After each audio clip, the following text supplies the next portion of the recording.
this going so we can get ready. I'll have probably some pictures in this session, so I'll put them in the Facebook group like normal. I did post a picture of Isaac last time. You'd have to scroll up. I'll just toss one in there right now real quick so everybody has it on hand. Which apparently is some Magic the Gathering character, but I don't know anything about that. So, but it was just a cool picture with a guy with a goofy hand. So, that's that. And we'll start with you, Muds. That's way Mornak has time to get back from walking his dog, and they all get set on their side. So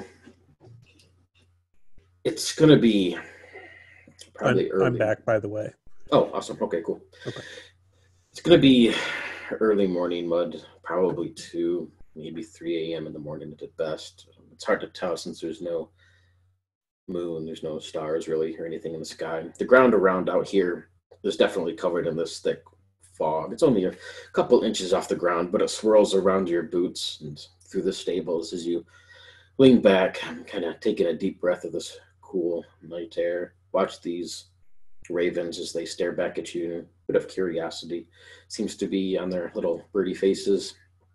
And that is when this large man, huge axe strapped across his back, but he has it unholstered at the moment. He comes down the aisle or the alleyway, makes a few remarks, and basically tells you to get your ass back into the place there. There's no bums on the street. He doesn't approve of beastmen like yourself out here, and he doesn't like kick you, but he definitely, gives you a boot, a good swift kick to basically motion you to get inside. As he starts walking away, he has his back turned to you, not even giving you an ounce of respect. What does Mud do? I think I don't think Mud does more than a little harumph after he kicked my boot, and more out of being difficult than anything, Mud will sit there for a few more minutes before, once the guy's out of sight and all that, I'll go in and go back to my room, but not jumping up right away. Yeah, he'll stop, maybe like 10 feet out, just has his back, looks back over his shoulders. Do I need to drag you in? Do you have difficulty hearing, perhaps understanding what people say, a bit dim-witted? I said to get your ass inside.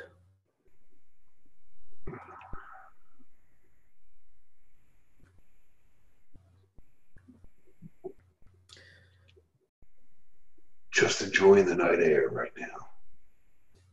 I'll head back in. No worries, friend. Behind you, you'll hear a door open up, and you can hear a couple footsteps. Mud, turn and kind of glance over your shoulder. You see Erwin standing there. He's like, Mud! My friend, I didn't mean to shut the door and lock you on you. He'll look over at Isaac. You see the two sort of regard each other, not very friendly like. He says, like I said, didn't mean to lock the door on you, but come back inside. Thank you for taking out the garbage. And he'll sort of reach down and motion you to follow him in. He says, don't worry, Isaac, I locked the door on my friend here. He was taking out the garbage. It's nothing to worry about. Just patrons here working their rooms off for the eve. Isaac will take a few steps in, sort of staring at both of you, maybe 5 feet away or so. I'll get up and start following Isaac and turn to the large guy. You have a good night. Yes. And with that, Isaac, this large man, will turn and walk away. Erwin, the patron or the owner of the tavern here, kind of motion you inside and shuts the door behind you. He's a bit of an asshole, but well, best we get to. Well, that man would be Isaac. He is what you would call the henchman of Vargas. Vargas the Burgomeister, Vargas Vlagovich. Isaac is, well, he's the muscle, I guess you could say. But he gets a bit more free range than what he should. He does what he wants, and Vargas uses him as a basic goon. But don't let his looks, deceive you. He's quite hefty with that axe. Seen him split many people in two. He's always itching for a fight. Gives him an excuse to kill.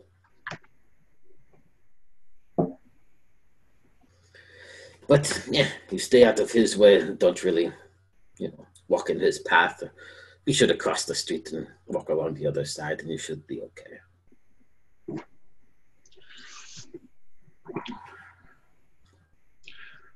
I'll try to keep that in mind. It's as if you need to be outside. No questions asked by me, but you're welcome to sleep in the stables. Not because of how you look, of course, but it's out of the way and a bit more comfortable than the alleyway. No, it's all right. I'll go back to my room. It just it's been a weird night there, Erwin. Yes, that is the way it goes here. Not always is rain the bows and sun drops, as they say. No, it's always a little gloomy. But don't let that bother you. Get some rest, and perhaps we can chat tomorrow about this Wizard of Wines issue. It'd be quite nice of you to help out. I'm too old for that kind of travel nowadays. The kids are too young, and you know how women get. I'd be out there on the road, and Danica would have me by the balls. We don't need that. No. Yes. Have a good evening, Mud. Good evening. Turn, and you actually see he walks back out that same door, back outside, and closes it behind him.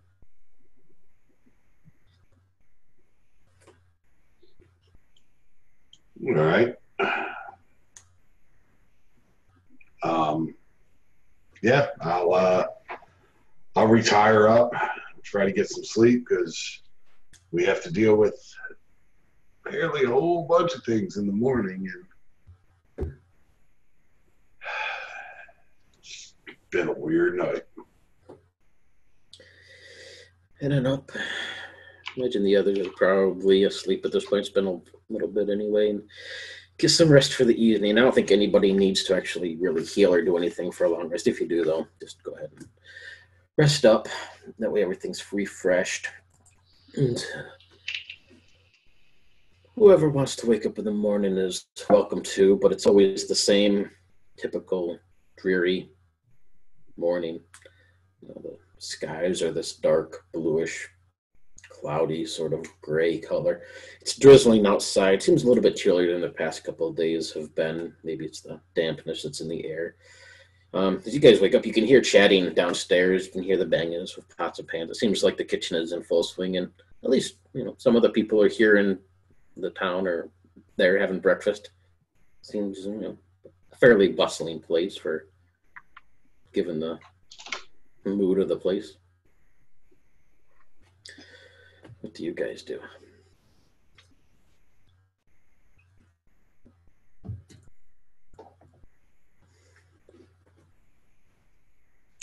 Warnock's going to wake up just bright and early, as early as he can, and he's going to go ahead and go down to the common room and see if he can get some breakfast. You see, Danica's already down there cooking away. You don't see Erwin right away. You're not sure if maybe he's in the back room cooking or still asleep, but she seems to be spreading out some plates and serving up some basic, hash and potatoes, small sausage patties.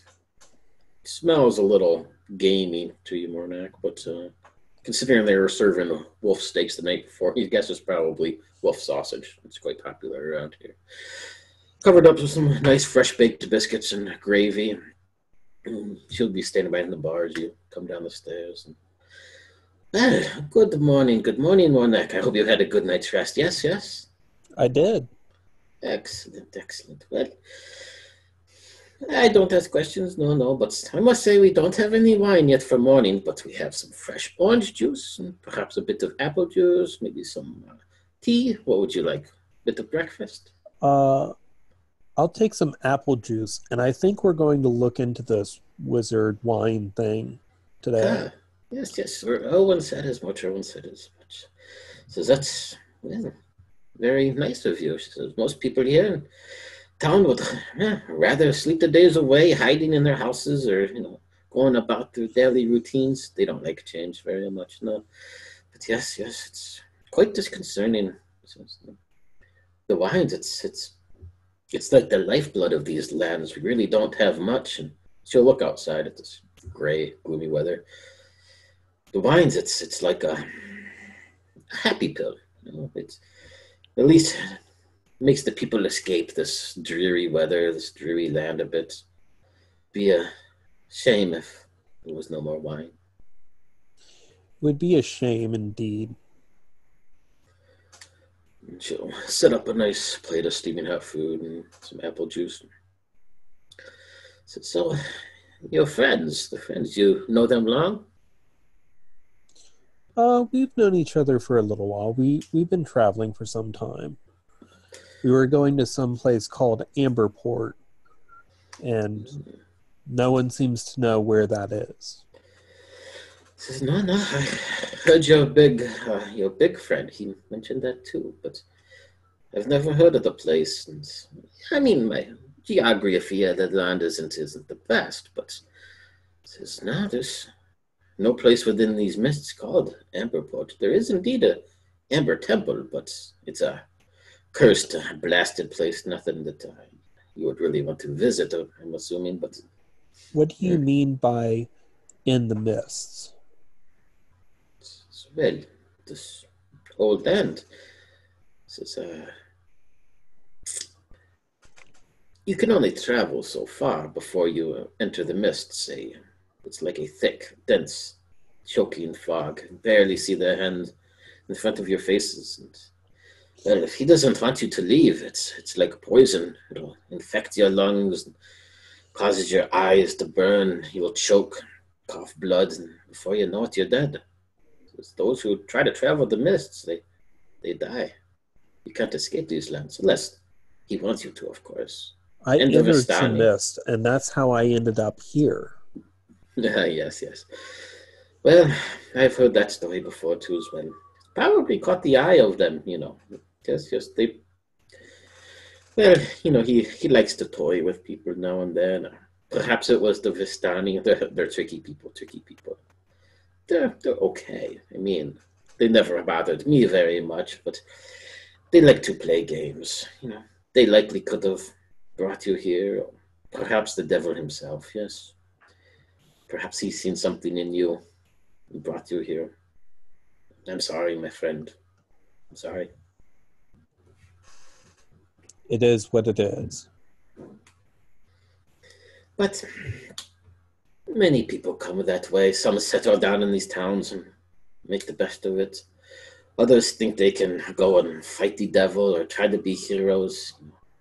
A mage passed through here a few months ago.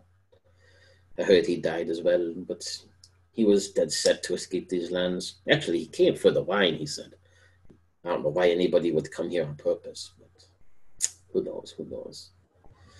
Well, I must be helping Erwin. Let your friends know they can order breakfast when they get down here. Yes, you enjoy that. Let me know if you need anything. Of course. Nod heads back to the kitchen. You can hear her, talking back there. She's not mentioning you or anything, just general chit chat and stuff and ordering up some different things and stuff for the morning. People will begin to filter in, and you'll notice pretty much everybody that comes in has sort of a fake, creepy sort of smile on their face, almost forced, as if they don't really dare look sour or grim or anything. Though they're all dressed in sort of grayish, drab-colored clothes and Their skin is a little bit pale from the lack of sunlight. And it all just seems rather forced, but they're smiling.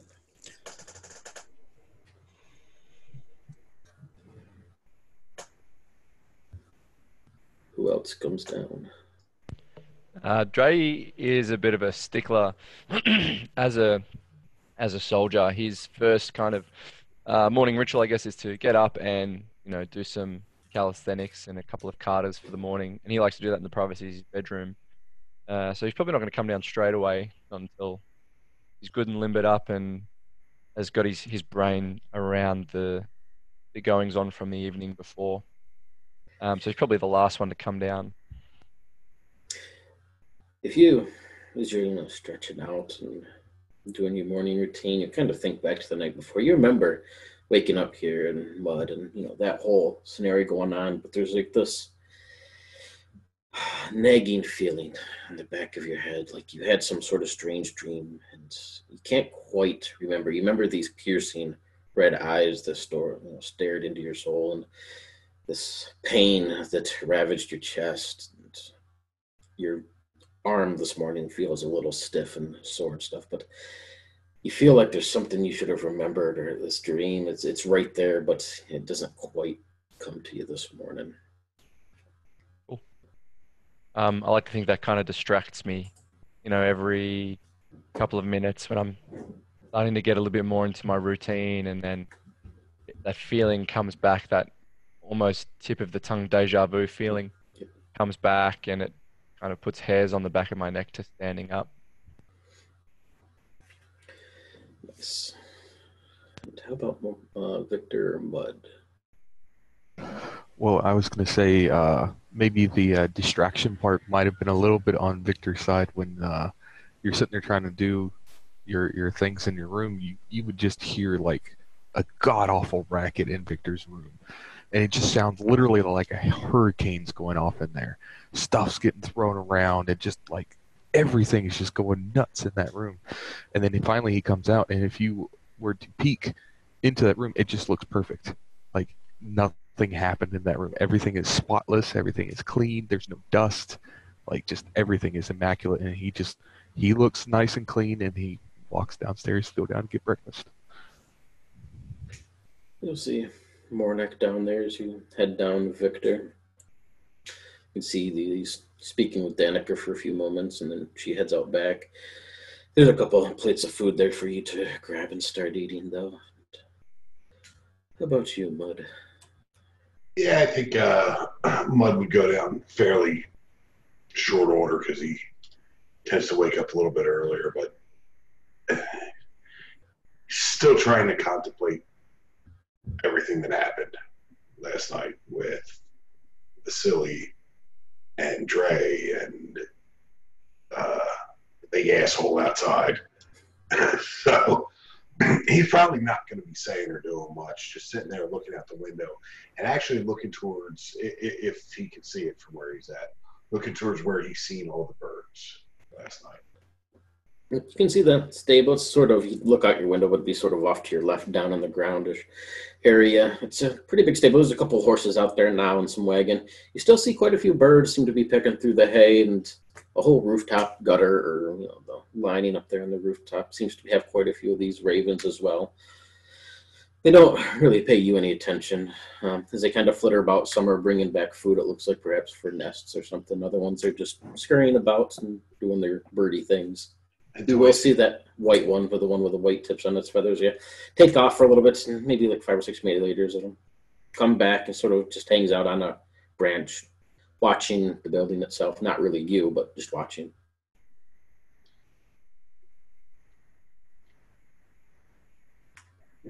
In that case, I would just have the morning coffee and food and wait for everybody to gather. Staring out, keeping an eye out for the big guy too.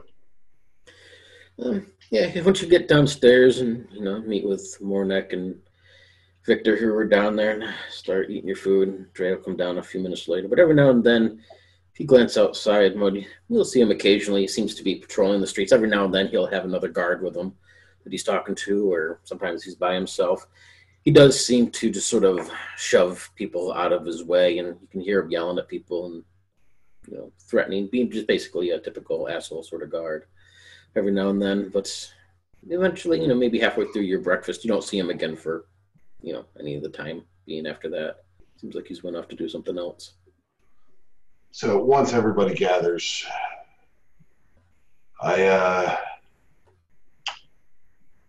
there's no sign of Mordak, or no sign of Vasily, except, and Mudd will pull out both the cards that were in Vasily's possession, the Swashbuckler and the Druid. Except for these.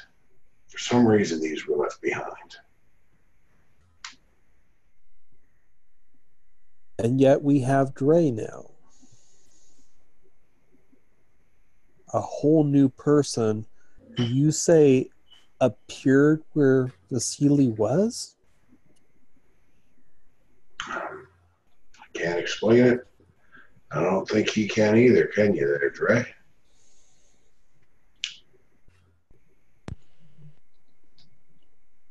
Oh,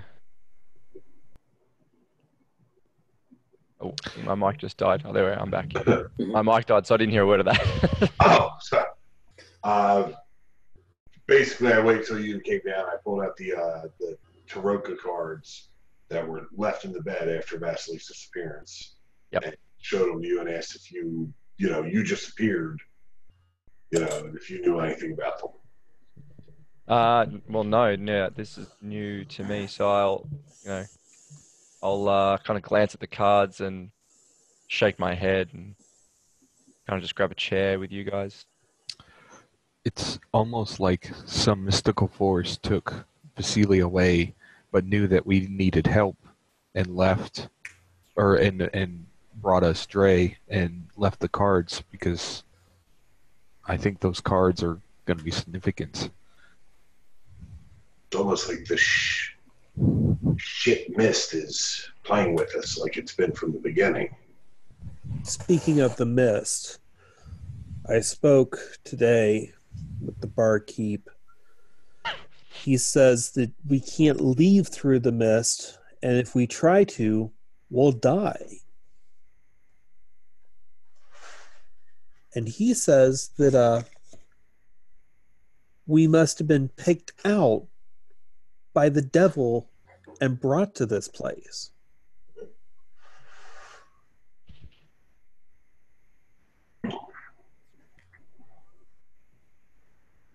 So I guess the mission is we kill this devil, and then we go home. I agree. Okay, let's kill the devil. Well, I think we'll need to take it a little slow and build our strength. Perhaps we can just do some sort of mercenary work for a little while, something like that, to build up our power before we try to kill the devil. Weren't we going to go kill your mother? Looking at Mornak, Victor is. I'd forgotten about that. What time is it? We've got to go now. Victor is still confused. Like, he knows that it's not your real mother, but he's still like so confused on this whole situation. And I believe last time you did explain it, but Victor is Victor, so. Oh, all right, let's go kill your mom and then kill the devil. Oh, I think it's kill his mom, go get wine, or find out what happened to the wine, and then go kill the devil. And I think some more steps may pop up in between the wine and the devil part, but who knows? Yeah, sure. I just want to get out of here. You're not the only one. None of us want to be here.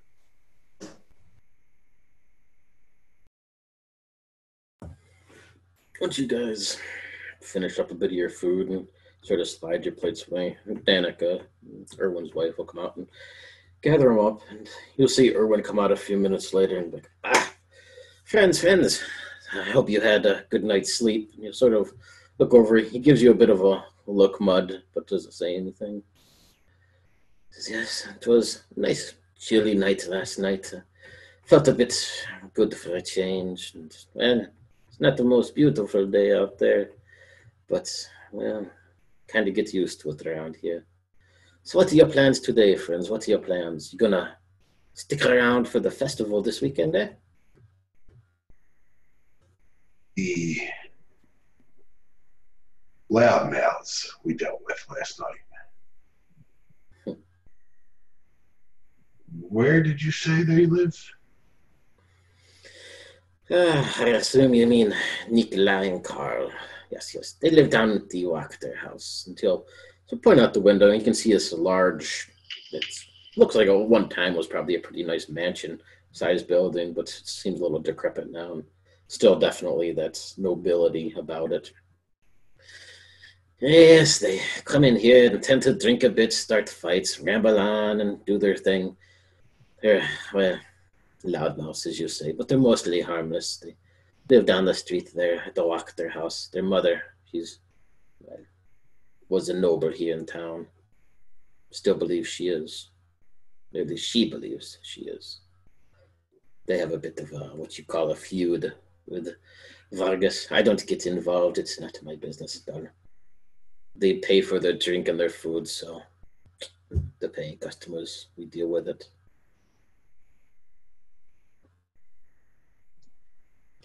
If I must say, though, she's a creepy old lady. Don't see her very often, just when she likes to peer out her windows and glower at the people. Is she a witch?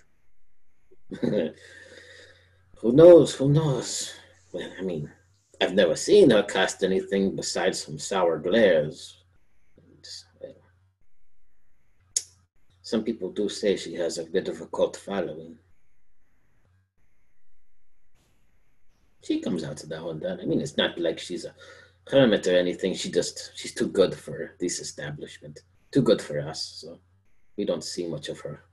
She keeps to her own.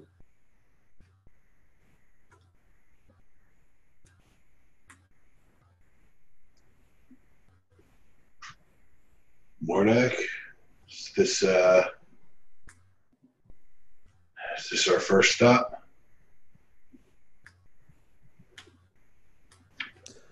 I don't think so. I think we should actually go handle the wine first and then confront her. Wine's very important to me, you know.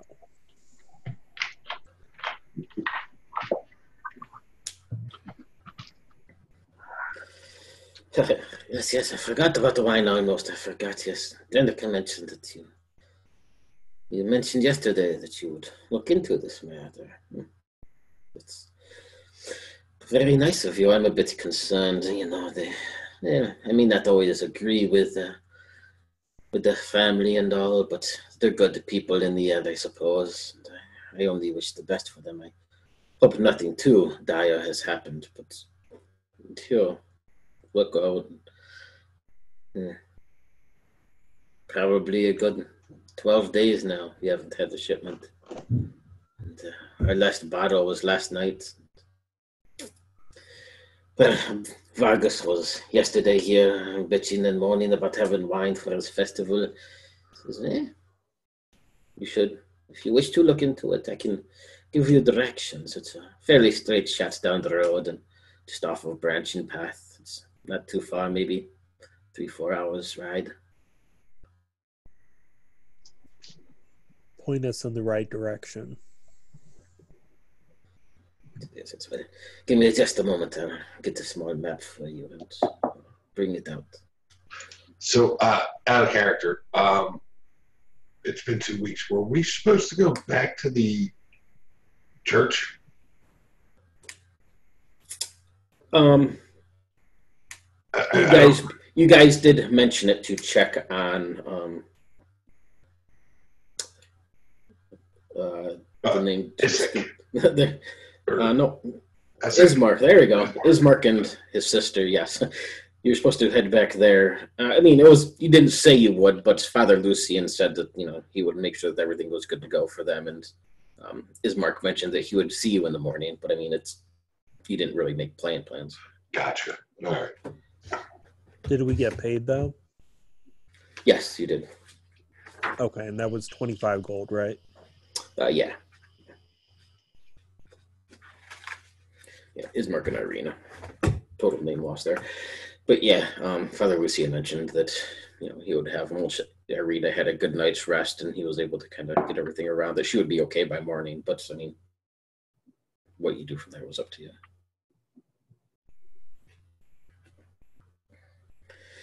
And Erwin will come out a few minutes later, just a small little parchment, and he shows this road and a little mark for the town. He says, "You are here in Valakai. If you just keep heading west down the old Svalich Road, just the main road through town, and the same one you followed here from Barovia. You will see the Wizard of Wine's winery. It's a bit of a road that branches off to your right, about 2 hours out from here. It sets quite a far back into the past the woods and into a bit of a plateau. They have quite a few. I don't know what's exactly they called. Sort of just fields of wines and such, but you'll be able to see the winery from a good fair distance. Maybe 2.5, 3 hours at best. Just be careful not to go down the left-hand pass. It seems to lead back to a Vistani village. Yeah, not the nicest of folk. But they shouldn't give you problems if you don't bother them. You might pass a few on the road, but they usually aren't any trouble then.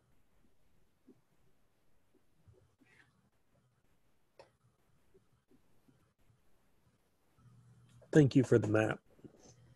That's going to come in handy. Well, certainly.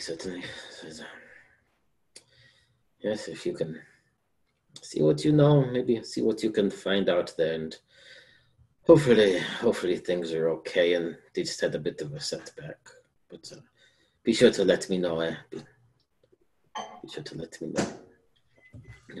Sort of smack his hand down on the counter, but like, I have a bit of work to do here, fellas, so I wish you the best of luck. If you need anything, please just come back and let me know. If you can figure this out, you have free room for as much as it's needed. I'm a bit concerned with you. Have a good day. Yes, good day. Good day. I'm sorry, where can we gather some horses or a cart? I believe the cart we traveled in on belonged to someone else. Says, we have a few horses out in the stables you can borrow. I can have them brought around for you. To be honest, I mean, we have 4 horses, and I'd be happy to do it, but we only have the 4. If you don't return, then it's a bit of our livelihood there. So please, we should at least bring them back.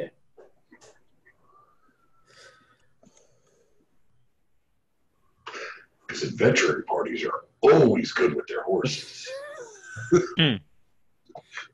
It's not like you didn't lose one already. Technically, we didn't lose it. It kind of ran itself into the mountain. And, that wasn't our fault. Yeah, we know where it's at, where its remains are. That's true. Says, but yes, I will have one of the kids bring them around and get it ready. You'll go out the back and sort of yells, Brom, Brett, get the horses for our friends. Get the horses. And you hear the 2 kids run out back and stables and the door shut. Be a few 5-6 minutes before they bring them around front. Just basic traveling horses, nothing too fancy.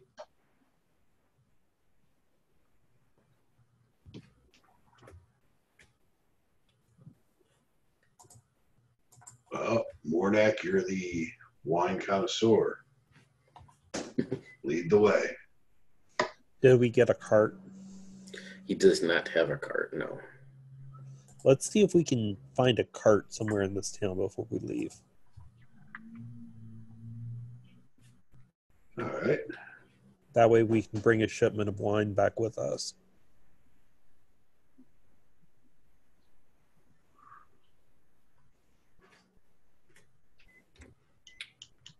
I mean, we can always go and take Ismark's cart.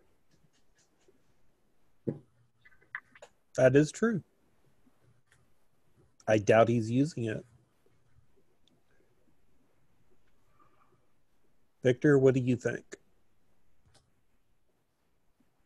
Um, yeah, I guess that's fine. That would relieve some of the people's suffering if we get a shipment and bring it back. But since we're up there, we can go ahead and see uh, Irina. I think I said her name right, and check on her. Um, didn't you want a bird, Mornak? Didn't you want that guy's bird? Maybe you can that guy's bird. I do want that bird. There's something about it. I don't know. It calls to me for some reason. I don't know. I feel almost like I'm going insane in this place. What? No. I think you're just fine. What do you know? You still think you're in your cell. What's your point? More of an observation than a point. All right, so heading them back up to the church. And with that, Victor's going to kind of like start heading that way unless someone stops him or...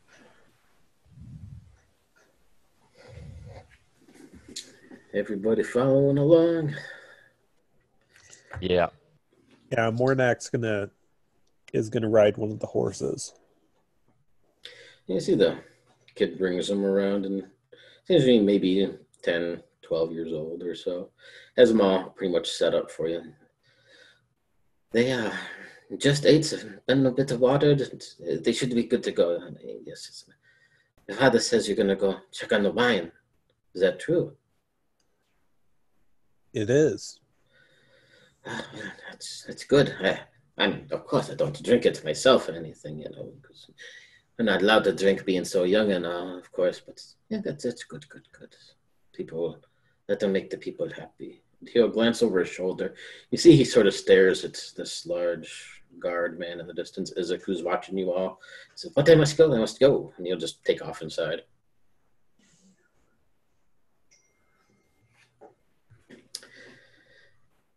All right. I'll go ahead and mount up on the horse. You guys will head down the street. It sounds kind of shaped like a triangle, but there's a main road right through the middle of it. And the church sets up off the main road there a little bit. As you head down, you can see it in the distance. It seems there's quite a few people gathered around it. And stuff. As you start going up the road towards the church, you can definitely see there's definitely more people here than there was the night before. There was quite a few inside last night, but now they seem to be gathered around outside. And people are gathering up these big bundles of sticks and carrying them to a house that's in the distance. It looks a rather immaculate sort of house. You guess it must be the mayor's or somebody, a nobleman of some sort here in town. Other ones seem to be standing around Father Lucian, who's just shaking his head and sort of making these motions. Looks like he's a little bit in anger or frustration. And Irina and Ismark sit off to the side as they drinking a bit of water, and it seems like they're chewing on maybe some jerky or something, watching all this. And you'll see Ismark catches your eye and sort of waves as you guys start to come up. Irina will too. She'll stand up and come down, and she just embraces you in a big hug, Mud. She says, "I heard what you did. My brother, he said you healed my wounds when those things attacked me. Thank you." She'll give you this soft peck on the cheek and sort of look away shyly before she hurries back over by Ismark and continues to drink from her small goblet that she has. So I'll stare at his mark as I tell her, yes, that's the way it happened. And just kind of give him a, WTF look. He'll sort of stay by there. He looks like he says something to her and stands up and comes over. It's like, friends, I must thank you. I hope payment was at least fair enough for all of you for, bringing my sister and I here. And, well, we had a bit of a rough patch, though. I won't lie, but thank you.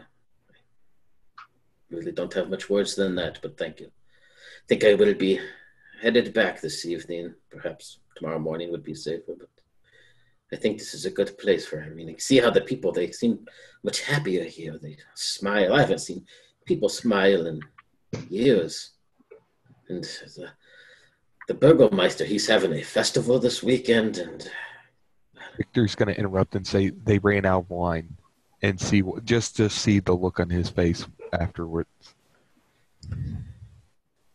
he'll look, but sort of shrugs and, yeah, that's strange. I mean, the Wizard of Wine's winery, we didn't get much in Barovia, but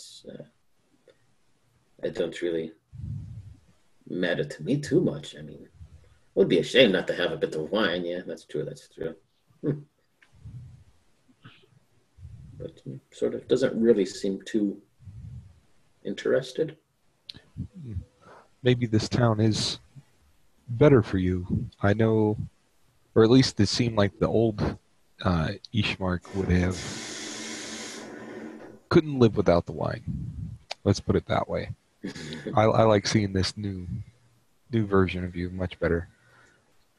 I wish I could. But no, the people of Barovia, they need a Burgomeister. They need somebody to lead them. Perhaps, but I'm going to meet with Vargas, Burgomaster Vargas Vlakovic. He seems to be the one in charge here. And I'm going to speak with him this afternoon. Him and his wife invited me for a bit of tea and crumpets and such. And maybe I can pick his brain. I can help cheer the people of Barovia up a bit. And maybe I can have some festivals myself. Yes.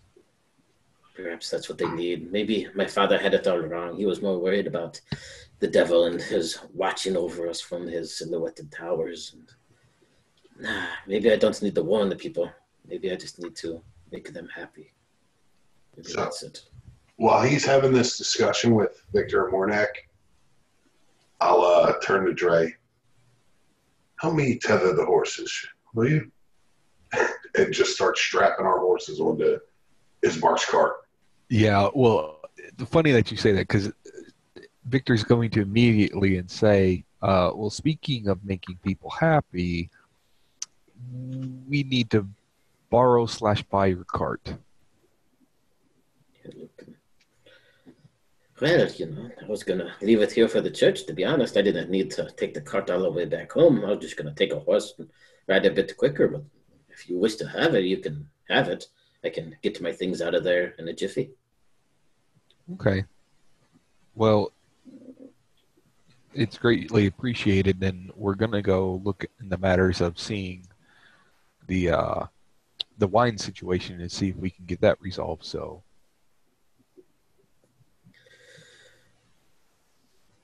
off to the side, Ismark chats with you, Victor. Mud and Dre, as you move over and start strapping the horses, you can hear Father Lucian speaking with these other people. And he just shakes his head. He's like, I do not know where they went. They're gone. He says, this is outrageous. And he looks around. Both of you give me Dre and Victor, give me a perception check. you did say Dre and Victor, right? Or I'm sorry, Mud and Dre. I'm sorry. Okay. Because I'll give you one if you want. I like doing perceptions. That's what I'm good at. 18. Ooh, nice. How about 11.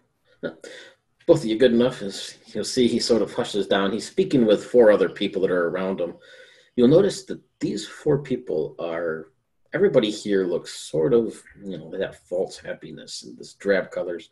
But these 4, they have a little bit brighter clothes on. One of them has a green tunic. And this younger girl, this bright blonde hair, you can see she has almost like a makeup or an eyeshadow or something on. It's sort of pinkish in color. And they'll, they look a little confused. They're looking at the ground, kind of scuff the ground a few. And Father Lucian, she said, he's like, somebody took them. I don't know who. I was asleep when they came. He says, I woke up in time to hear the door slammed, but without it, it's going to be a nightmare. I mean, that's the only thing we had. It's the only thing. And he'll stop and notices that both Mud and Dre are sort of glancing at him. But Yes, well, have a good day, my friends. Good day, and please just come back and we'll have lunch. And he'll pat this younger girl on the shoulder as he makes his way over to you two. He goes, well, I was going to say it was a nice day, but it's a bit gloomy. I hope you slept well, friends. Dre will just kind of give him a nod and keep going back to tethering the horses, but he's like feigning indifference, but he's always listening. He's always paying attention. He eyes you up and down for a little and looks around. Says, where's your other friend? You know, Milovaj was telling me all about his new pet. Yes. I'm sure Milovaj would like to meet you, or, hang out with your Vasily for a few. I'll put my arm around the father's shoulders. Say, I'll tell you. Then maybe we can exchange some faith information, and I'll try to get Dre's attention and kind of poignantly look to the girl. Yeah, I'll give my I'll roll my 18 perception over. I'll give Mud a very short sort of nod and keep going back to tethering the horses and wait for the opportunity to kind of slip away. So, and I'll try to move the father away. Tell me more about your patron here. I personally follow Father Winter. Just ultimate ad lib. I love it. Look over here at absolutely nothing. You know, if I didn't know any better, I thought you were trying to distract me. No. When an almost 7-foot scarred one-eyed orc moves you in a direction, you tend to go with the flow. So good. I will. So I guess this morning I would have noticed this small smoke-filled dark marble that I found in my pocket. And I'm going to pull it out and have another look at it, and then kind of just very quietly and swiftly move over to the lady as she walks away and say, "Miss, did you drop this, Miss?"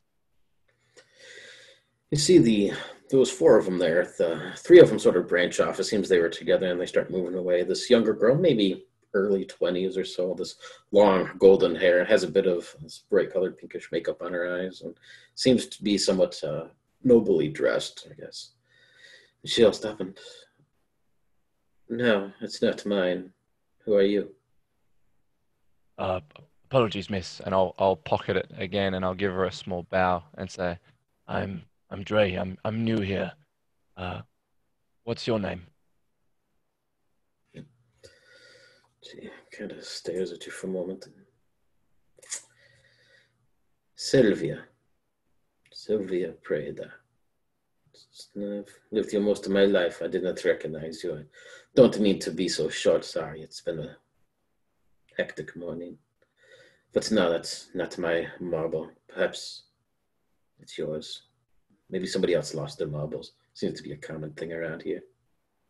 I'll chuckle. And I guess, the camera's kind of watching, or like, flitting between the two of us as we chat, and you can see that there's no mirth in my eyes as I chuckle. Like, this is just an act I'm kind of putting on to speak to her. And I give her another small bow and say, Sylvia, it's nice to meet you. I've also had quite a rough morning. What seems to be your problems this morning? Well, there's plenty of things, but... And she'll sort of glance around at these people gathering up sticks and branches, and Father Lucian, who's sitting over by Mud, sort of looking around. You can see the man looks a little hesitant to be walking away with the orc, but he doesn't really have much choice. And he says, yeah, well, if you knew, he probably don't know too much about these festivals. It's all bullshit if you ask me, but says, I guess it seems to work, right? I mean, the devil hasn't killed us all yet. I'll kind of, like, I guess it'll be like a wry smile, and I'll nod my head. Is she picking sticks up as well? No, she's not. Okay. Has she got anything in her hands? Like, is she carrying any? No, just, nothing that she has on her, really. Probably like a small handbag, but that's about it. Okay. yeah, so I'll sort of, have a wry smile and I'll nod my head and say, distractions, just to keep everybody from really noticing the things that are holding them back, the things that are beating them down. Yes, exactly. Most of these people, they don't care. I mean, it's as if they're soulless. They can't get through to them. Uh, my husband, he seems to try and tell the people as well, but nobody listens to them. They just go on about it. They do what they're told to do. It's as well. I know most of them fear it's bastard Isaac and the Burgermeister, but this town would be so much better if somebody else was in control. So much better. These festivals, one after another. First, he's killing the wolves. I mean, it's as if he's just trying to bait the devil. And then he's burning sticks at this weekend, and he's calling upon the morning Lord. And I tried to tell Father Lucian, but he won't listen either. It's at least somebody can see it rather than me. At least somebody can. It's just all of it's just a farce. Perhaps they're all too afraid to not enjoy the festivity. They're too afraid to not be distracted. Maybe, but nothing comes from being afraid. If you need to do something, you should do it. Being afraid is nothing more than a weakness, a distraction. It's just wish I somebody agree. else would listen. We've tried to tell the people, and Mother, she has as well, and nobody would listen though. But at I least you have agree. the same. At least you notice. At least you notice. What is your name? Dre. Yes. You should come by sometime and speak with Mother. She might like you. You can see it. What about your friends? Do they see it too? And I'll kind of look back over and, guess they're all doing whatever they're doing. Mud's yammering away and and the horses are kind of just sort of stamping and champing. And I'll say, yeah, I guess they're closest things to friends I have right now. Well, Dre, it was a pleasure meeting you. And, well, you really need to get the better pickup line, though, huh? I mean, you could have just tapped my shoulder. I'll give her another wry smile and a small bow, and I'll say, Sylvia, I hope your morning improves. Me too, me too. But yeah, she'll point down the street, and she points at the Walker house, the same one that Irwin pointed this morning, and that the others were mentioning about. She says, I usually stay there.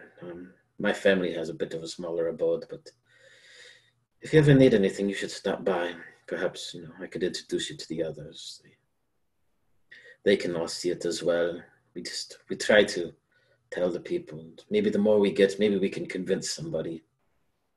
So as I fear it's just bated breath, that we're all just waiting, and it's only a matter of time before the devil sweeps through and kills us all because of this damn Burgomeister and his taunting. But again, I'm sorry I talk too much sometimes.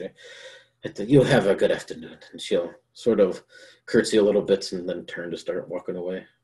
As she moves away, I'll just gently grab her arm and say, tell me about this Burgermeister.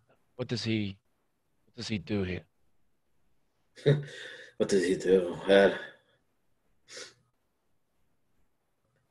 Picture a lord, one of those conniving, egotistical maniacs who just sit in their house and bark out orders. And when they don't listen, he sends his henchmen to kill them, perhaps toys with them. And he thinks he's powerful. I don't know. Some say that he's some sort of warlock or something. Other people just say he's a prick. If you ask me, he's worthless. I ain't never seen anything ounce to power from him, be it leadership or otherwise. He just sits in his house and barks out orders and comes and, has these festivals and leaders the people and motivates them, or so he says. They all just smile so they don't get killed. That's about it. He's like a man-child, If you insult him, then, well, you might as well be dead. He'll take out his frustrations. But if you kiss his ass hard enough, get really up in there, then, perhaps he'll like you then. I know the kind, yeah. Sylvia, I get the feeling that you have an idea of what you'd like to have happen. What can I help you with the Bergam? Well, it's not really up to me. I mean, if we had the choice, we'd kill him, stone him to death in the square, but we didn't hear that from me. She'll sort of glance around and make sure that nobody else really heard that. And so like I said, if it's something you're interested in, then stop by sometime down at the Wachter house. You can speak with Mother, perhaps. My husband, Nikolai, and her, I guess her brother-in-law, her other son, Carl. They're loud mouths and stuff, don't get me wrong, but they're good kids. They're good kids. My husband, he's a nice man. Yes, you can talk by and talk to her sometimes. She's the one who's trying to motivate the people, try to make them see what you would say, the light here in this land. Maybe make it a bit better than what it really is. She wants to actually help, maybe see real happiness for once. See real happiness. I'll step back and give her another small bow and say, Sylvia, I hope to see you happy very soon. And then I'll turn and walk away. Thank you, Trey. Thank you. She'll again sort of nod and smile. She turns away and starts heading back down the main street. Because this whole conversation's going on. As she passes by Mud, here's Mud. And Father, that is how you avoid taxation within the Empire. Well, this is all very fascinating, Mud, but I have work to do, and well, I hope that the arrangements last night were good enough for you, yeah? Yes. And he looks very nervous. He's constantly glancing around at other people and sort of looking over his shoulder at the church behind him. He says, but I must hurry. It's pressing matters this morning. And seeing Dre is done with the young lady, I'll finally take my hand off his shoulder. Of course. Have a good day. You too, Mud. He quickly sort of shuffles back and breezes past Mornak and Victor. He really doesn't even give you guys a second look, or even Ismark or Irene for that matter, as he hurries back inside. And both of you can hear him as he passes by, mumbling under his left. He's like, where could they have gone? Who took them? There must be somebody here. So he passes back into the building there. And Ismark glances. Last night he was quite a friendly fellow. This morning he's been a bit uptight. Something has his knickers in a bind, but he's a nice guy nonetheless. He's told us that, he told me last night that, Irina would be safe here, that this town is, he said that it has its problems. I guess every town has its problems, but the people are good people, and he assured me that Irina is safe here. So, yes, and Irina now says, yeah, I think I owe you all a bit of a thanks. And says, where's Vasily? Did he leave already? Seems he spirited away in the night. So, did he die? What happened? So I didn't have a chance to give him my thanks. I have a feeling we haven't seen the last of him. What do you mean? Strange place. Yeah, I can't argue with that, but I can't argue with that. What about him? And she'll sort of nod. She sees Dre coming back up. One of the townspeople you friended? I'll just go straight to the horses and start tethering them, and sort of offhandedly wave my hand and say, I'm nobody and we are late. So, what is your plan, fellows? Are you sticking around for a while? It seems to be a decent place, yeah? I mean, are you going to try and go home?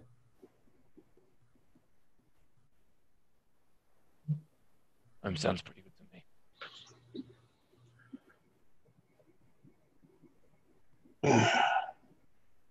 going to look to Mornak and say, well, maybe. But first, shall we go get some wine? I think that's a splendid idea, Mud. And he's going to go ahead and make a big gesture with his hand and flourish his cloak and basically just point to the cart. Well, again, I must thank you all, and especially Mud, especially you. Perhaps I underestimated. I never meant any ill will towards you. I hope you'll forgive me for any of my errors, but I didn't quite trust you all to begin with, but I had little choice, but you've proven, yes. But yes, don't let me hold you up, I have work to do. It seems if I'm going to be staying here, I should at least pull my weight, and I got a bit of cleaning up, and I'm going to help out the church progression this morning. They're making holy water. Imagine that. She'll smile before she turns and starts to head back inside. His Mark will be standing there. Yes, well, I think I shall get things around, and I will head down to the Burgomeister's, get a bit of tips from this man. It seems like he's doing a good job. So you guys have a good day, yes? And if you need my cart, please, you're welcome to it. I have my horse, and I can get back home tomorrow without a problem. We've already strapped our horses to us. You have good day. You sort of give you a big clap on the shoulder, Mornak, and good day. As he starts to head down the street, he whistles a little bit of a tune. Seems like he's in pretty good spirits today. Before we mount up, I actually do want to take a glance around, specifically looking for the big guy and the white-tipped blackbird. Give me a perception. 13. What's on? You do not see Milovaj, the gravedigger guy, anywhere around. There's quite a few people around and stuff. He would probably stand out fairly easy. I mean, I meant the big thug guy. Oh, I'm sorry. I would not be looking for the gravedigger guy. I thought maybe you had some, tips to trade. No. See how his date went and all. You do not see Isaac around at all at the moment. No, you do see a couple guardsmen out and about, and one of them seems to definitely be watching what's going on up at the church. He's maybe like 2 or 3 blocks down, but Isaac himself you don't see. The bird, as you glance around, there's definitely quite a few ravens around. You'll count maybe 6, 7. One of them will be the white-tipped one. There are a couple trees down the way. It's hard to tell if they're really watching you or just being birds, but they're there. As we mount up, I'll definitely mention the others. It seems this white-feathered raven is always within eyeshot, at least since I've noticed it the first time.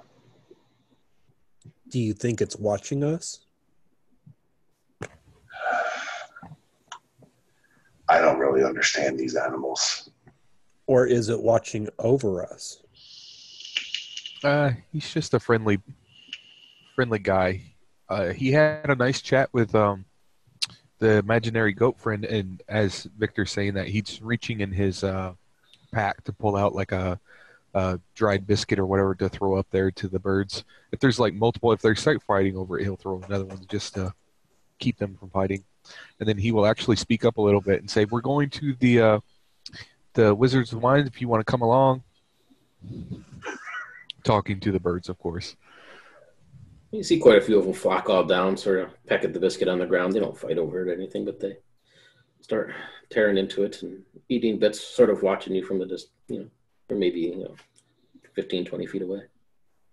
At Victor's really loud announcement of where we're intending to go, Dre's like still, just finishing off tying these horses off, and he's just going to stop tying for a second. His head's just going to droop down and rest on the horse's flank, and his eyes are closed.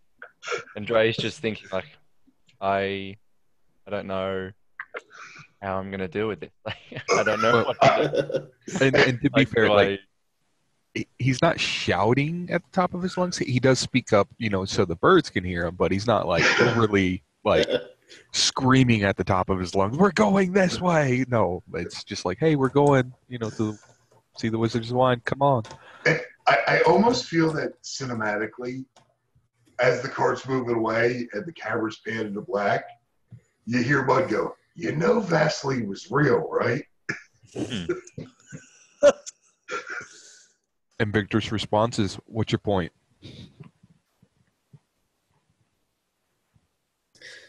Yes, as you guys, who's riding on the cart and who's riding horses? I guess 2 horses would be tethered to the cart. So 2 people would be on the cart and 2 would be on the horse. I'd be on a cart, but not riding, not controlling the cart, just a passenger, keeping a Okay. watch. Riding shotgun, I guess you could call it. All right, who's driving the cart then? I guess that's me. All right. So that'll leave Mornek and Victor on their horses. Mornek, Victor. All right, cool. So as this guys start to pull out of town, you could be headed through the west gate. And as you pass under it, you noticed that it does say Wachter above the gate as you head out. Actually, it'll say Wachter Gate. And this big iron rod, sort of rusted out now. And a couple guards there will open up this big heavy wooden palisade doors that are blocked there and open it up for you. They don't really ask you any questions, and they just kind of stare at you as you pass through, but they quickly slam them shut as soon as you're through and out of the way. Mind if we take like a quick 3-minute break? Yeah, I'm all right with that. All right, 'cause Not I'm at gonna all. hit the bathroom Yeah. quick. That's cool. All right, cool. We'll be right back, and then we'll pick up the second part. There.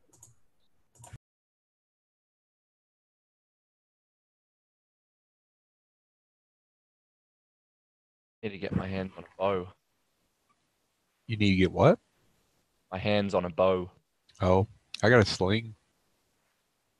That's all I got. That's part of the reason why I threw the shield at your character, because that's all the ranged weapon I had is the sling and the shield. Shit.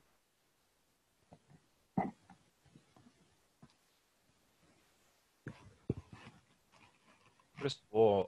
Oh yeah, it's just called a bow, not a short bow.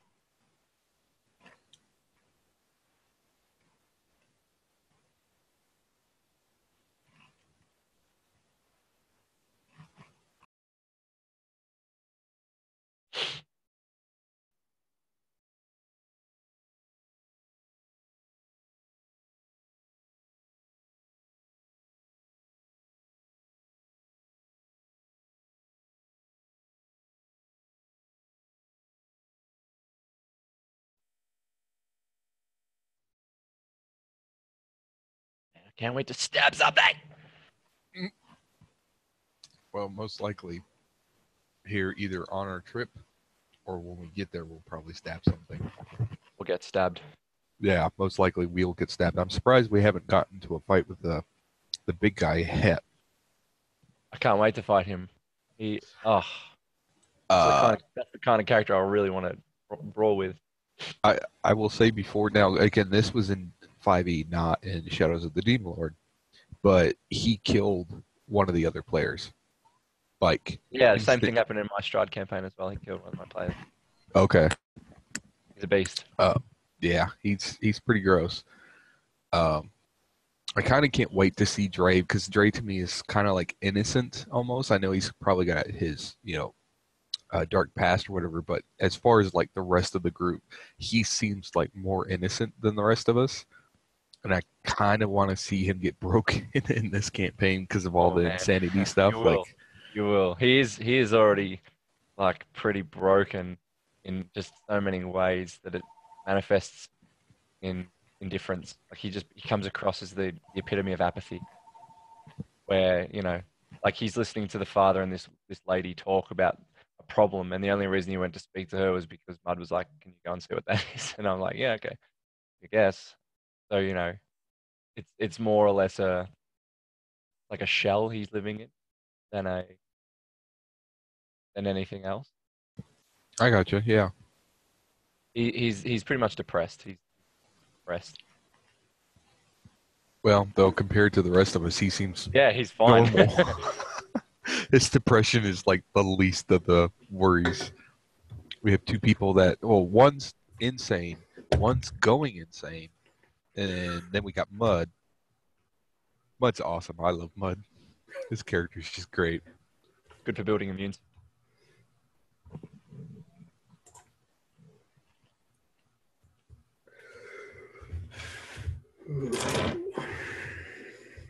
Feel better, Morgan? Yes, apparently that beer went through me a lot faster than it should have. That's what happens. I know it. I went and got a snack, so All that coffee and beer, just I'm too old for that crap, I guess. All right.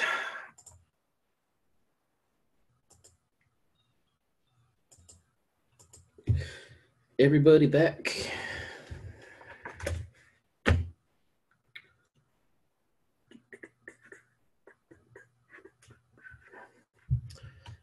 I think everyone. Yeah, Mornak just unmuted Yeah. himself, so we're all Yeah, back. I'm here now.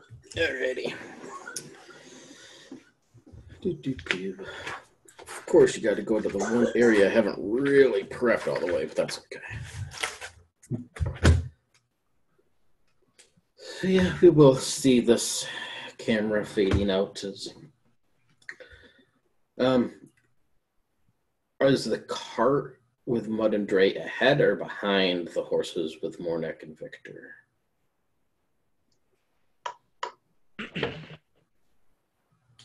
I know that's an ominous question. But... I would like to be in front, like in the very front, just because of the perception.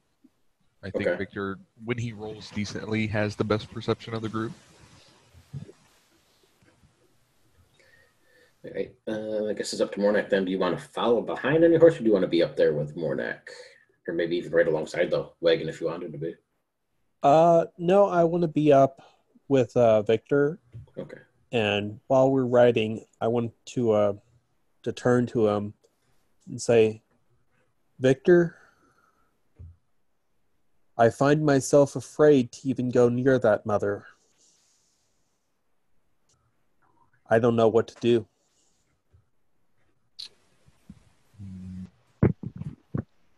Well, you basically have two options: either avoid her or confront your fear and face her. That's basically what you have two options of doing, but there's multiple ways you can go about it. Of course, you know that me, Mud, and I think you could trust Dre. He seems like a trustworthy fellow. We will be by your side if you need us, but my question is, are you sure it's the same mother? No, I'm not. So maybe after this wine thing, we can go and see if it's the same mother. If it is, then maybe kill her, ? If you still want to. Or if it's not, then maybe find out where that mother that haunts you is, so maybe you can finally get some rest from her. I think you speak wisely, my friend.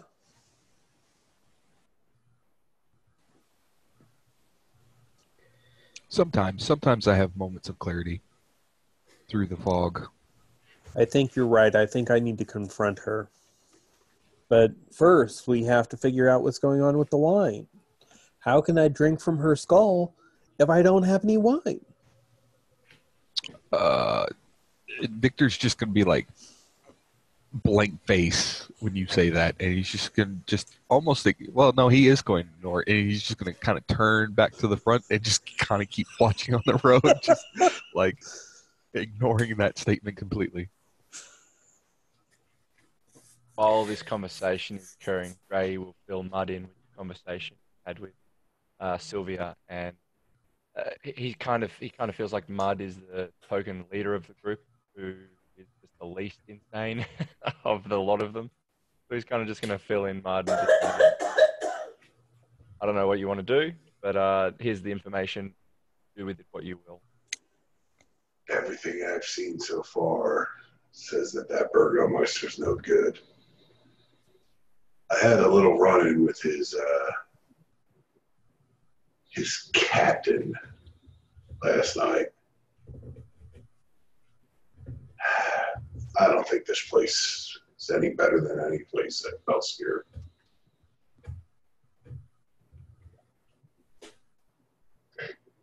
We'll cross that bridge when we come to it. Ray will just nod and his eyes go back to Dan watching. This road you've been following goes on for half a mile, 2 miles or so. It becomes muddier and muddier the further you go. And this rain, this slight drizzle that was starting when you left town, came into a bit of more of a pitter patter, a small shower. It's not really pouring out or anything, but it's a good steady drizzle that's coming down. Just enough to soak through your clothes and to your flesh and give you that chill and make it rather uncomfortable. You can see this sort of thick gray, purplish blue colored clouds that hang overhead. And it looks like a big storm is about to break any time now. The path you follow slowly, gradually descends down into a bit of a valley. You can see the trees on either side, which some of the people have mentioned are the Svalich woods, sort of start to open up a little bit, become a little bit more sparse, eventually to the point where there's just a few trees here and there as you move away from the main forest proper and out into some open fields. Seems to be decrepit houses here and there that you pass. Nobody living in them anymore. Most of them are nothing more than foundations, rotting lumber, broken windows. Eventually you'll come to an area where the trail splits. You can see this heavy wooden tree trunk that is now just a dead tree, but alongside of it has been nailed 2 signs. One points off to the north and it reads, "The Vineyard." The other one points to the south, and it looks like it said at one time, Relac, R-E-L-L-E-C, Relac. But it's been sort of scribbled out now as if, kind of crossed out and scraped out as if it's not that anymore or something. What do you guys do?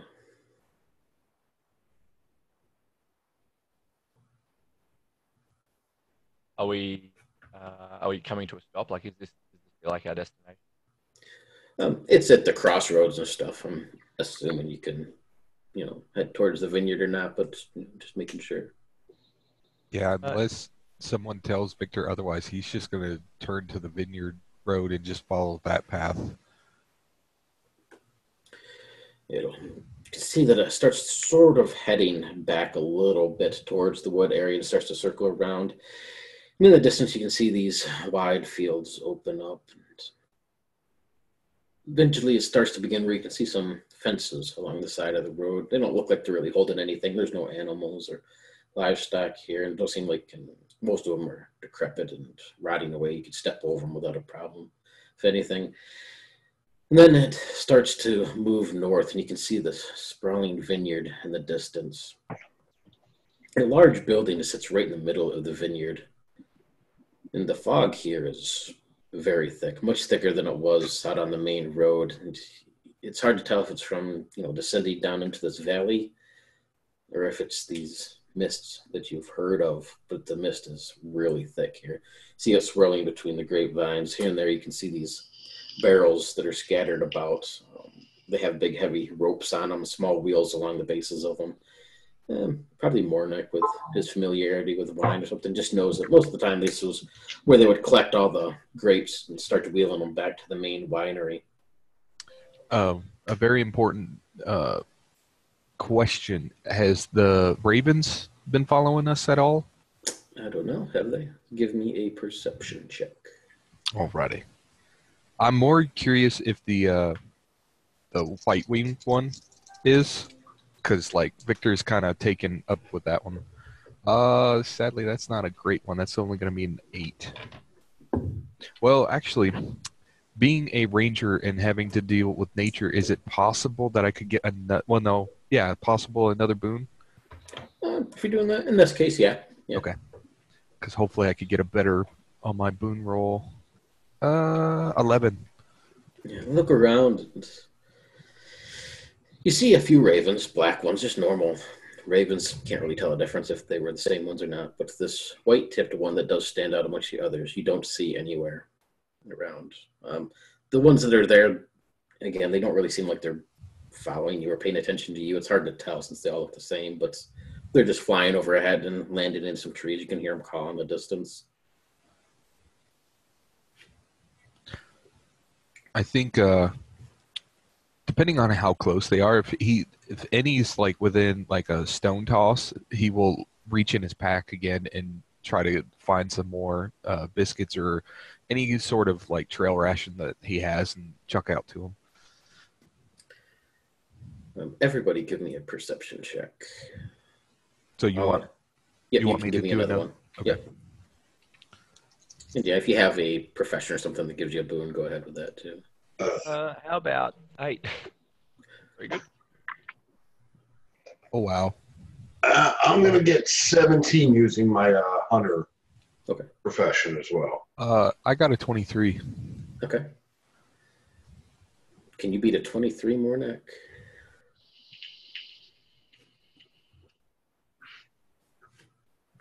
What are your L5C, Warnock? Probably You're wine ready? with wine and a hint of wine, knowing him.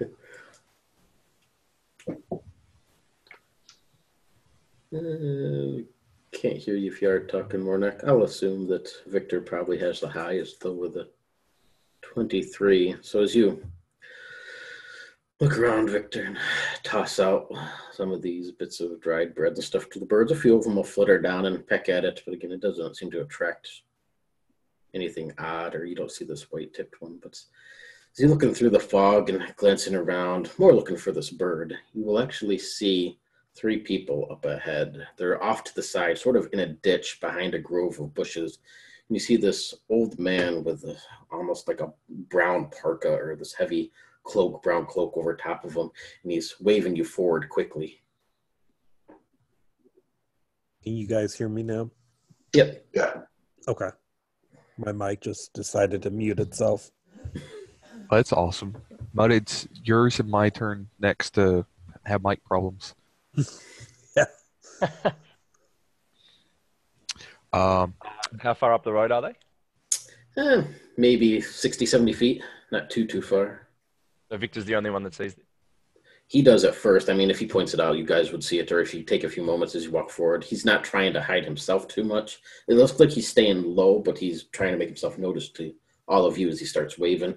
So kind of throwing his hands in the air and motioning you forward. Okay. I'm going to actually point to Mud and Dre, who are in the wagons, and kind of like motion off to the side of the road. Maybe like they can get over and wait for us here. And then I'm going to move myself forward. I'm not going to volunteer Mornak to come with me. But as soon as I'm going to rush the horse, but try to be as quietly as I can. Once I get up there, I'll hop off the horse and try to, get over next to him, but not be obvious on where we are, just in case if something else is, like after these guys are. I basically don't know what he's trying to get our attention for, so. And if Victor didn't tell us that he's seen somebody, just pointed us off to the side. Well, yeah, sorry, I didn't make that clear. I would have pointed them out and then told you guys to kind of get off on the side of the road. Now, whether you follow that, that's up to you. I mean, you guys can do what you want. Jay will stick with the cart. The soldier in him wants to sort of stick with the defensible high ground, and also with companion. Your mic keeps cutting out a little bit, Cam. Is that a bit better? Yep, now it's perfect. Sweet. Yeah, so Dre will stick with the cart. The soldier in him wants to stick with the defensible, I guess, kind of quote unquote high ground, and with the rest of his companions. Okay. And are you pulling the cart to the side then, Mud? Yep. Yeah. All right. And Mornak, are you riding up with Victor, or are you just going to stay back like he motioned? I'm going to go ahead and ride up, but not all the way next to Victor. I'm going to kind of hang back a little ways. So as you guys pull off to the side, just a small copse of hemlock trees and a couple of pines that are branching up. It gives you at least a decent view of, the road ahead and this man that Victor's riding up towards. And same with you, Mornak, you can kind of ride to the side a little bit, in between the cart and Mud behind you and Victor up in front. Victor, as you ride up, you can see this man kind of motions back these two other people that are beside him, and then he motions for you to kind of get down, and he looks like he's trying to hide behind these bushes. Yeah. Okay. And that's what I kind of was guessing since he was off to the side a little bit.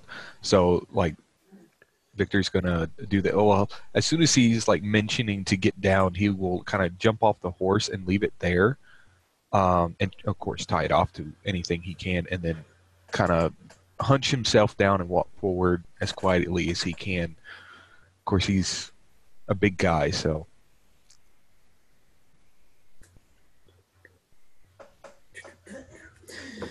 This old man, as you hurry over, he'll, as soon as you come within like reaching distance of Victor, he'll grabs part of your chest and like pulls you down to the ground, quite stronger than what this old man looks like. He says, "What are you doing? What are you doing here? You're gonna kill us all. Now get down, get down. We've come to see. Shh, you have to be quiet." Would we see the way that Victor gets manhandled to the ground? Like, Yeah, probably. So Dre's going to start sort of moving up towards Victor then, because, you know, that's what he would do. Well, you would also see that Victor's not reaching for his weapons or anything like that. Like, he's not getting into an aggressive stance with this man, too. So I do want to throw that out there. But when he tells Victor to be quiet, Victor's going to try to immediately turn around and say, "But you're not being quiet." He'll just kind of put his hand up to your face. But he says, "Listen, listen. This is how I whisper. But besides that, get your friends and keep them down. Keep them down. Hurry up, hurry up." And he sort of shoves you forward to go get the others. "Be quiet about it. Stay down." Then I'm just going to, like, reach my hand back and basically, like, stop and it just point my hand downwards, kind of or wave it downwards to try to, you know, get them to basically stop, get down, and try to get more information out of this guy. Dre does so. Dre will step to the side of the road and crouch with his spear ready. And I think Mud will actually get down and start flanking to the other side of the road as Trey. And how about Mornick? He's going to go ahead and dismount his horse and see if there's a good place where he can wrap the reins around. You can, keep the wagon off to the side. The horses seem content there to be munching on some leaves and flowers around it. And Victor, you can have your horse to the side as well. There's a couple trees and stuff for Mornick. You can tether him off to the side, at least, mostly out of sight of the winery. Fairly hidden for a horse anyway. And you can see this old man. He's sort of watching you all, but he waves you forward quickly. "Tell them to hurry. Tell them to hurry." What's going on here? We heard. And Shh, we got to be quiet. Don't yell. I am being quiet when I say this, but I'm just not going to whisper because. You still talk very loud. Well, you have an ear infection. See how loud you talk. Sorry. He's going to ask him quietly, what's going on here. We heard that the wine has stopped, and hence why we're up here. So where are you from? Where did you hear this? That's a little complicated. We're not from complicated, schmomplicated. Come. I need information. How do I know I can trust you? I could knock you right here, and he'll actually take his staff and sort of knock you on the head a little bit. So I could knock you out right now. So shh. Where did you come from? Where you come from? The player doesn't know, but Victor would know the town that we just came from. Like, I forgot that name already. Valakai. Valakai, okay. Mentioned Valakai and the Blue Moon Inn. Of course. Let me guess. Erwin sent you, didn't he? Well, he didn't send us. He says that you're kind of an ass, but he does respect you, but you're an ass. Of course, that's what he would say. You know what I think? I think he is an ass. Yeah, I'm pretty sure you two love each other all day long, but the fact is, we're here to help. Does everybody else start making their way over there as well? I'm holding my position, waiting for Victor to signal. I'm actually trying to sneak around. Mornak's going to move that way, but he's not very good at moving in the underbrush with his robe, so it's going to take him like 10 minutes to get over there. Oh, I love seeing that. Like I imagine him getting stuck on like literally everything, Yeah. and then by the time like he turns and gets one part of his robe unstuck, he turns around and the other side is stuck or something like that. Getting all the brambles Exactly. covered in burdocks when you arrive. And Victor's just gonna like, without missing a beat, he's just gonna be looking at this old man and just say, "My friends are not quiet. I'm sorry. Like we don't do quiet." I'm being a little quiet. I'm plenty quiet.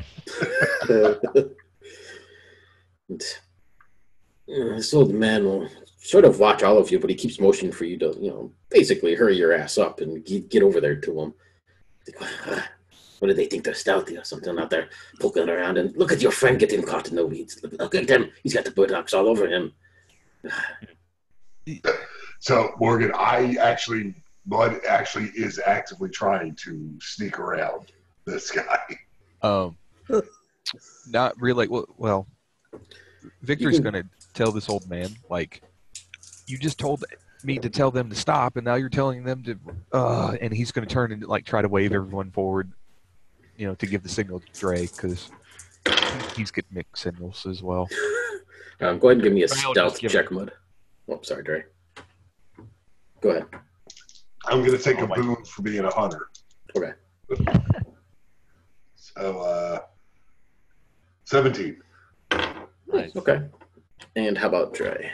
Well, Dre's just going to grab Mornak by the scruff of the neck and drag him out of the underbrush and plump him on the road, and then put his fingers to his lips and then just start walking up the road, like along the roadside. Just, it's not particularly stealthy, I guess. I'll happily roll a stealth, but it's not particularly stealthy. It's just less noisy than Mornak walking. Yeah, Mornak's going to be covered in thorns or whatever, but he's going to be like, "Oh, thank you very much." Almost like Mornak had an epic fight on his own with just weeds. I can roll a stealth, though, if you want me to roll a stealth. Not if you're not trying to be, that's okay. Okay. Mud, you can see this old man. He'll watch Mornak and Dre as you guys come in, and he'll look around and say, "Where did the other one go? Where did that big fella go? Where did he go? Where did he go?" And he'll sort of look, and he's got his hand up to his eyes as he's peering through the fog. He's like, Well, but I think that's him. Where did he go? to be honest, if we get ambushed here, wouldn't you rather have some element of surprise on our side instead of like us? Says, what are you? We're not going to get ambushed here. What are you, some kind of fool? Well, You you're haven't the even one heard the acting story like yet. we He'll got just enemies. knock you on the head again with his staff. Shh! You talk very loud. Just hold on a moment. Jesus. Where's your friend? He's going to get himself killed. I don't know where my friend is. He does what he does. And he'll Right, turn. he's going to put a hand over Victor's mouth and look at the old man and say, "Not here, but we are. What do you need?" Says, just stay down for a moment. And he'll look over his shoulder at this girl, and he sort of snaps his fingers and motions. And she'll nod. She's dark black hair that hangs down, and you can see she's younger, maybe in her 30s, looks human. She has this green tunic and green breeches on as well, and this almost looks like she's graying a little bit on both sides of her hair, because it's this like gray-white stripes in her hair. And she nods. All of you will see her disappear into the underbrush, and it's almost within seconds she's just gone in this underbrush, and you look around, you can't see her, can't hear her. She's very good at what she does. Give her just a moment. She'll find your friend. And Is Dre like keeping his hand on Victor's mouth? Yeah. Okay, because he's still talking, like trying to talk, and so it's just like a muffle. And if you were ever to remove it, it would be him continuing his sentence, and then you would put it back on again, and he would just go muffle again. Like he's not trying to remove your hand at all. He's just continuously talking. But give me a. Actually, in this case, give me a perception check. but it's actually going to be against her. So you can add your boon to it. But That'd be 22. I'm going to beat that with a 25. oh, geez, you guys are stealthy. Look at that. Well, both of you beat it. So, Dre, you'll see a few moments. You don't see this girl when she disappears into the brush in a few seconds, but you glance around and you spot Mud across the road and sort of coming between a small copse of trees. He's looking quite stealthily. And Mud, you'll glance over. You guys can lock eyes for just a moment. And then you'll hear a twig snap beside you, Mud. And you glance over and you can see this woman, maybe 10 feet away, crouched down in the underbrush, looking back at you. Shit. Didn't see that branch. What are you doing over here?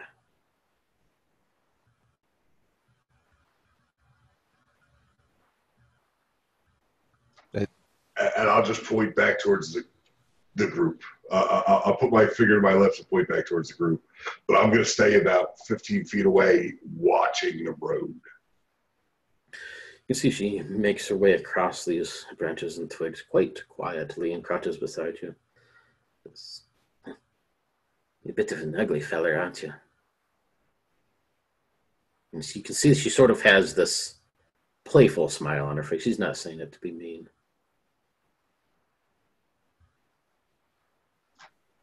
You don't know the half of it. Says, yes, well, my father sent me to find you, but we have a bit of a issue here. Says, my father, he wishes to speak to all of us. Come speak with us. We are safe here. I promise. They ain't gonna get us out here. I'm getting very mixed signals from this group. I'm just telling you. My father, he overreacts a little bit. He's a little crazy sometimes, but he's a good man. Stefania, by the way, she'll hold out her hand. Mud. Lead the way. She stays low to the ground, and she kind of scurries across the road between a few bushes and stuff. You can see she's headed right over to where the others are. It's next to you, Victor J. Mornek. You can see this old man. See, I knew she could find him. He'll sort of whack you a few more times with his staff. Victor, did you see that? She's like a something that's really stealthy in the woods. And again, he's continuing to talk, and I'm hoping Dre still has his mouth covered because he is. You could kind of tell he's getting louder through the muffle, especially after a good whack or two. Yeah, Dre's still got you muffled. Okay. And yeah, she'll just scurry across the road towards the other Mud. It's up to you if you want to follow her or not. She doesn't really. She'll look over her shoulder, kind of hoping you are, but she doesn't do anything if you don't. I mean, at this point, there's kind of no reason not to. So I'll just head over. But I do want to, as I cross the road, I do want to glance up and back, make sure there's nobody else watching us. Yeah, it looks, there's nothing on the road or whatever. You can see the winery in the distance. It's probably a good 500-600 yards down the road, so it's pretty far down there. But you're sort of up on the hill looking down into the valley in these huge, expansive fields on either side of it, just filled with grapes.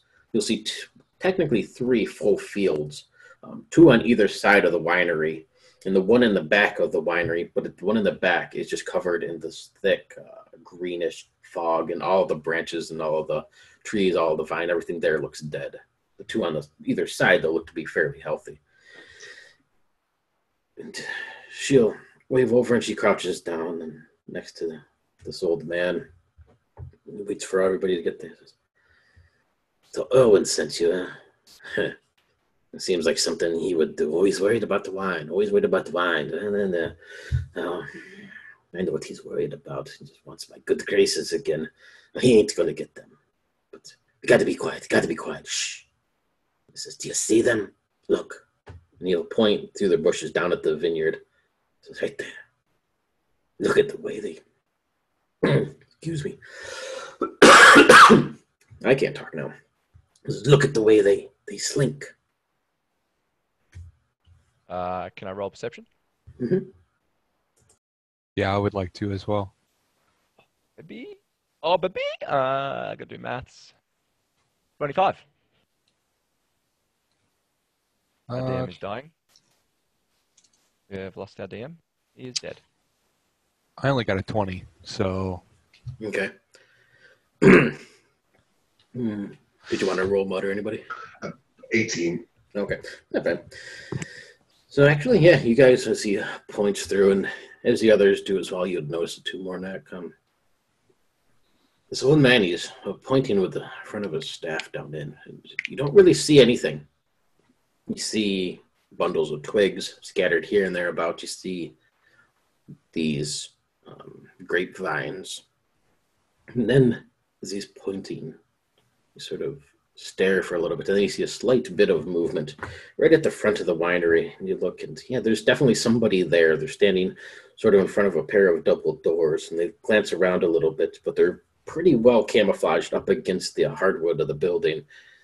You see, the really only time you notice them is when they make a movement or shift a little bit, but they're quite well camouflaged. As you glance around, it's hard to see how many more you think. Maybe two, maybe that another one is the third one. You can't quite tell. Besides that, just bundles of sticks and the vineyard itself. He says, do you see them? I'll nod and say, I see them. Where are they? Says, they came with the druids, the blights, and they're everywhere. We tried to hold them off, but there's just too many of them. They got a couple of our others, the workers inside. We're trying to decide what to do. It's a good time you came. He says, Erwin may be a bastard, but at least he wishes for the best. He says, did you bring weapons? Big weapons, maybe like some ballistas or something. I'm just going to give the old man a flat stare and just ask him, not many. Really quick, Morgan, can you repost the tarot card reading in the Facebook chat again? Because it's like super, super far up there, and I just don't want to scroll that far. Because I may have a question. If you're trying to talk, Mud, you're muted. I am. I can deal with that, Morgan. Okay, cool. Thank you. All right, thanks. I need a drink anyway.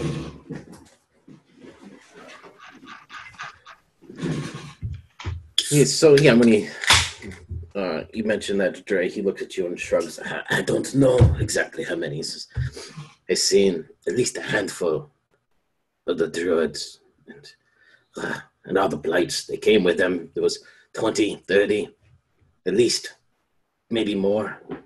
There's likely many more. I'll so I can see at least 3, or at least 2, maybe 3. Yep. And I'll relay that to the party, and then I'll look at the old man and I'll say, are there more than 3 currently there? Look, and what do you mean? He gives you a quick whack with a stick there, and then points again. Look at them all. They're all over the place. Right there. There's 1. There's 2. There's 3. They're everywhere. Don't you see them? I'll look back, and do I roll another perception? Nope. Yeah, as long as you can still see those 2, and yeah, you can pick out a third one for sure as you watch. But as far as 30 or whatever he's talking about, no. Okay. Yeah. Kind of sees this confusion on your face. It's just... Hey guys, I got to go ahead and drop off real quick. Okay. All right. See you next week. Have a good one. Thanks. Have a good one. Hey, man. Later. And yeah, he'll point ahead at this and sees this confusion on your face, Drain. Says, look, they're right there. Look. Again, he just points around. At this point, Victor's actually going to reach up and grab the hand and of Dre's and kind of pull it down. And if he's still going to pull it down. And he's going to say, by any chance, and he's saying this quietly, mind you, any chance, is there a tree, a twisted, evil-looking tree anywhere nearby? He looks at you. Well, there's one up on the cons, but that's not what we're looking at right now, you silly man. We're looking at the little ones. They're everywhere. You mentioned the druids, and Victor's actually going to look to Bud and say, Madam Eva. And that's all he's going to say. Like, it's kind of leaving Dre a little bit in the dark here, but Mud's gonna actually look from the old man to the younger girl and say, "You know the tree he speaks."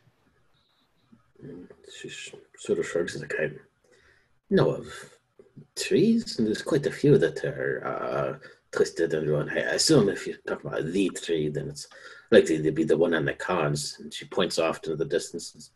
A good, maybe 4 or 5 hours that way. But that is not what they're looking at. And she motions. Now tell me this: how many are really down there? She knows. She says, my father, he does not lie. He's just a bit confused sometimes. And she points, says, you see them? Are those bundles of sticks? So that's them. And those people, they hide well. But she'll point out the 3, the best she can anyway. And you can see, but you'll see bundles and bundles and bundles of sticks scattered around everywhere. She says, they are what they call blights, twig blights. And I'm guessing we can't just set fire to the entire place because that would destroy the vineyard and then no more wine for the rest of the people, correct? This old man will whack you with a stick. Of course not. Are you some sort of foolish man? Says, I don't need the help from a foolish man. Says, pay attention, pay attention. What is your name? Angrily, Victor is actually going to say his name, Victor, but he's like saying it through his teeth. And I don't think he could probably take one or any more whacks in the head by this guy before he goes off. And it's quite obvious, like he's getting a little peeved. Pay attention, Victor. Keep up with the rest of us. Yeah, keep up with the rest of us. Tell your friends of Irwin's. The others, they're trapped inside there. Like I said, I only seen 3 of the druids, and there's likely more. There's always more. At least 30 of them blights, maybe more as well. They had a couple of big ones with them, too. Is the druids controlling the blights? Oh, yes, that's what they do. So if we kill the druids, the blights will cease. Well, sometimes, not always. It kind of depends on their power over them and how much the blights are what do you say, under their own control or sentient. But sometimes, yes. Victor's just going to kind of look at Mud to see if he will ask the girl and to see if we can get a straight answer because, like, Victor's getting very annoyed now. I guess Mud will just pointedly look at the girl from confirmation. So now, out of character, I guess I misunderstood. So the bundles of twigs are being pointed out as blights. Yes. The 3 real stealthy looking ones are the druids? Correct. Okay. Yep. And as far as bigger ones or anything, you don't see anything at the moment. But he mentioned that there was bigger ones. And Stefania, Father, just calm down a moment. You're speaking gibberish. You're getting too worked up. And she will pluck off a couple of leaves from this plant beside her and hand it to him. Says, just chew on these for a moment. And, they'll get your heart down. Just chew on these for a moment. He says, yes, what he says is true. Says, it has been, well, at least a 10-day now. So it started lightly at first, just a few of these blights causing a bit of trouble. And, well, they ruined one of our wagons as they were headed out. Well, we had another wagon that was headed towards Velikai. That one that got ambushed. We haven't heard from... Well, it was my brother and his wife. We haven't heard from them. I don't know exactly what yet. To be honest, I just got here myself and learned of all this, too.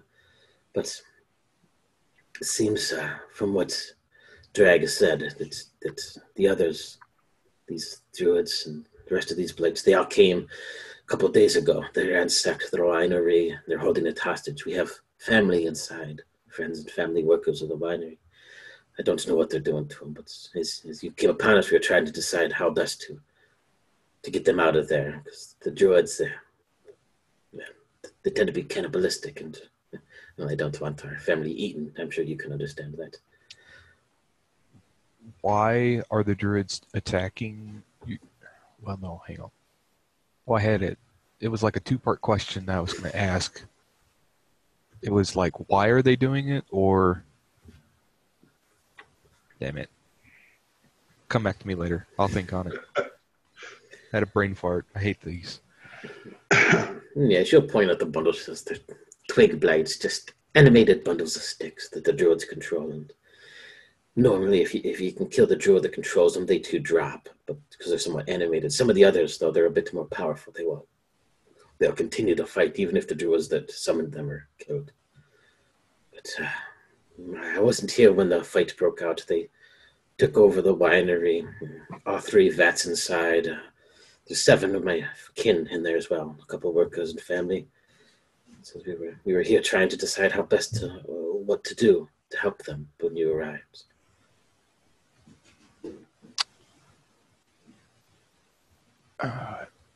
Did you do something to the druids to make them hostile to you, or are they just attacking for other sinister purposes, or like? I don't really know. The druids, I mean, they're evil by nature. They're minions of the devils. And to do his bidding, I don't know what he wants with it here. The druids I know of are nature-loving, peaceful people. They don't. This is completely out of their nature, but that's again where I'm from, and it's not from here. Gosh, not here. No. The druids here, maybe at one time, yes, they revered nature and they followed in the footsteps of the old ones, but no. When the devil came, his power, his control over the land, his control over the animals, the wolves, bats, the crows, since they looked at the way he controlled them, he looked at the way he could manipulate the land and the weather. Yeah, they look at him as a god now. And of course, he doesn't complain about that. Yes, now they are quite cruel, vicious cannibals. They're known to ransack towns and cook them on spits right there in their own homes.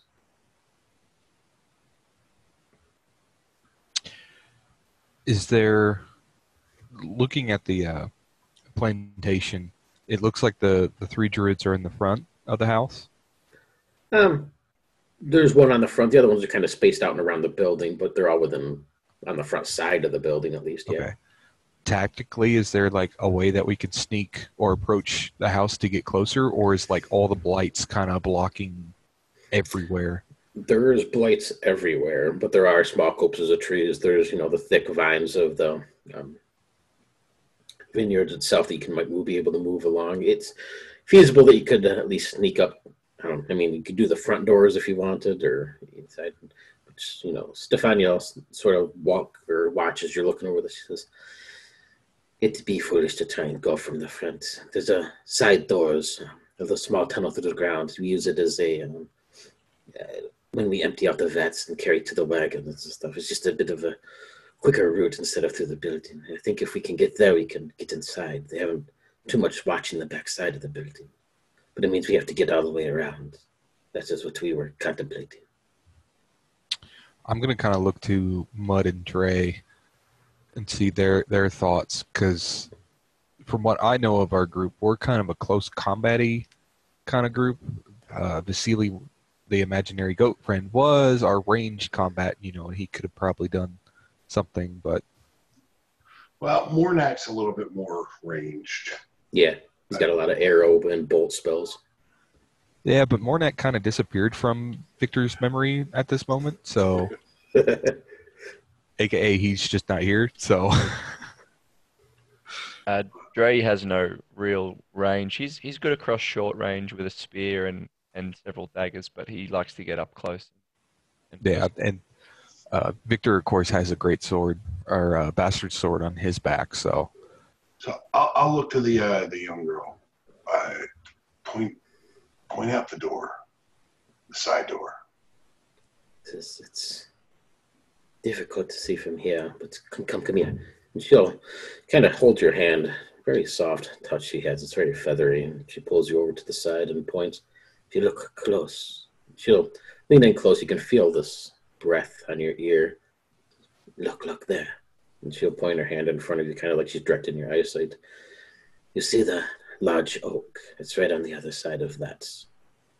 You can see this big oak tree. It's on the left-hand side of the building. You're looking at the front of it, but on the left-hand side, from what you're looking at, you can see this huge oak tree that sprawls all over the side. It looks like there's just some small tables and stuff out there, nice sort of picnicky type area. And you can see the door she's motioning to. It slopes down a little bit as if it opens up into like the basement area or where they would hold all of the stuff. All right. So then I have 2 questions on that. One, what is the third person doing? Have they said anything, or? They have not. They've just been standing there watching. It's a younger man. Well, not really younger. He's probably in his 40s. Has a really thick, heavy, gruffy sort of beard to him. His ears look a little bit odd for some reason. They look almost like they're out of proportion. They're kind of small for his head. He doesn't look like the smartest thing, but he seems to be watching and doesn't really say anything. All right. And then how far around to that door? The place is about 600 yards away from where you're at. It's down in the valley-ish area. You're up on the hill a little bit. So, I mean, yeah, about 600 yards, give or take. We can send one of the horses out along the ridge, see if they give chase, and then work our way around the other way. I would rather not. Great idea, Mud. I'm not dissing that, but just because they're not our horses, and we didn't necessarily make a promise to return them 100%, but I would rather try my best to return the horses 100%. This old man says, I think that's a great idea. And you can see he gets his stick back ready to whack you again, Victor. But he sort of brings it in close. He says, I made you flinch. He says, yes, I think you should listen to your friend. I think that's a good idea. We should smack the rump of the horse, make him run down there and make them people chase flight. I mean, who doesn't like a good horse flank now and then? Maybe they'll chase after him. But if we can get around to the side, I mean, who would you rather save, a horse or my family? That's what I thought. Yes. That being said, if the rest of the group is against me, like, go for it. But that's my 2 cents. Yeah, I'm against, like I'm going to look at the old man and just give him another really flat look and then look to Mud and say, God be a different way. We can get up there. You don't need to send all. All right. Stefano says, me and my brother, we can get over there with you. She'll look at Father and says, and if you just stay here, stay out of sight, we can get this. We can do this.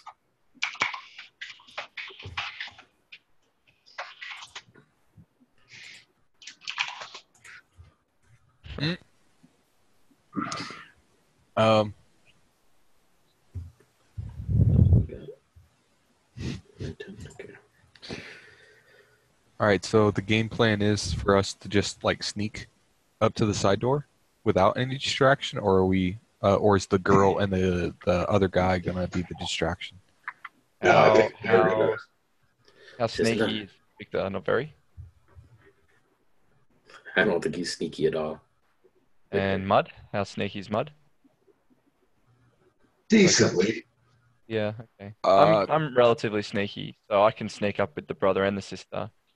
We can potentially cause a distraction that allows for Mud and Victor to come the rest of the way unmolested, and then we can have it out. Yeah, you figure between those copses of trees and stuff like that, you could probably get a good 300 to 400 yards closer before you're kind of in the open and really have to sneak. But you could certainly get within, a couple hundred yards safely. I could try to help Victor along. I am more than just a pretty face, after all. Victor's gonna look at that girl when he says that, just to see her reaction, if she says anything or has the look on her face. She has a look of amusement. She'll sort of look at Mud and snicker a little bit. Says, yeah, well, so I've heard. Alrighty. Well, sounds like we got a game plan. Says, and looks at Dre. Says, you look like the quietest of the bunch. You and Dag. She'll point to this other fellow. Says, why don't you guys go ahead?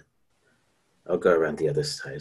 I have an idea for a distraction. I know these lands quite well. I can get them sidetracked. And she says, when you see it, and she'll look at Mud, Mud and Victor. She says, when you see it, you know. You hurry, you run. Okay? Yes. He says, Father, you stay here. And he'll look at her and, very well. But hurry up, or else I'm going to come down there and I'll kick all their asses by myself. Hurry up and get to the winery. Is there any chance, like a twig, or not twig, but like a small stick nearby? Oh, yeah. Oh, Victor's going to grab it and whack this guy on the head. Not say anything. He's just going to grab it and whack him on the head and then drop it and just kind of get ready to run or, move or whatever. Stares at you. What the hell was that for? He'll shake his stick and... yes, I get it. You think you're just funny. I think you're funny. Yes. Well, we'll see about that. And you'll feel like this brush on your shoulder, Mud. And as all of you look over at Victor, as he is, instigating this poor old man and abusing him with a twig, you'll glance back over, Mud, and Stefania's gone. And we will... Yeah, it's a good point to cut it for the evening. Oh, yeah. I can't wait to fuck some shit up. Yeah, it's... I know what's going to happen because this part was a lot of fun. Well, I'll let Morgan kind of finish out and then turn off the recording. Let's get that. And, you'll just look over and she will be gone. So let me... And I don't know where to end this. Probably the big red button that says stop. Well, I know I shrunk the screen a little bit and it didn't show